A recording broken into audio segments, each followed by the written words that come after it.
I come back to Rajat. Good afternoon मेरी तरफ से सभी को। आई होप आप सब अच्छे होंगे। नमस्कार सभी को। मेरे चैनल पे जो नए हैं प्लीज़ सब्सक्राइब लाइक शेयर करें। हमारे राजा का फुली काम हो चुका हुआ है, बस फिटिंग का रहा है। उसके बाद हमारी जर्नी स्टार्ट हो जाएगी कलकत्ता के लिए।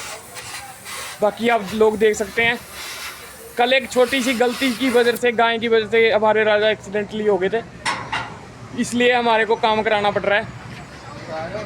बाकी देखते हैं, गर्मी भी बहुत हो रही है, क्लाइमेट भी चेंज हो रहा है भाई लोगों, क्लाइमेट भी चेंज हो गया हुआ है फाइनली, है ना। बाकी सब कुछ आपके हाथ में ही है। जो नए हैं सब्सक्राइब लाइक शेयर करते हैं। बाकी thanks everyone, take care everyone. ऊपर वाले से दुआ यही मांगूंगा, आप ज़िंदगी में हमेशा खुश रहें। और फाइनली हम जर्नी स्टार्ट कर रहे हैं। राजा का काम कंप्लीट हो चुका हुआ है, बस उसके बाद हमारी जर्नी स्टार्ट हो जाएगी। बाकी बताता हूँ आपको, अपडेट करूँगा, ठीक है ना। बाकी जुड़े रहना ब्लॉग में।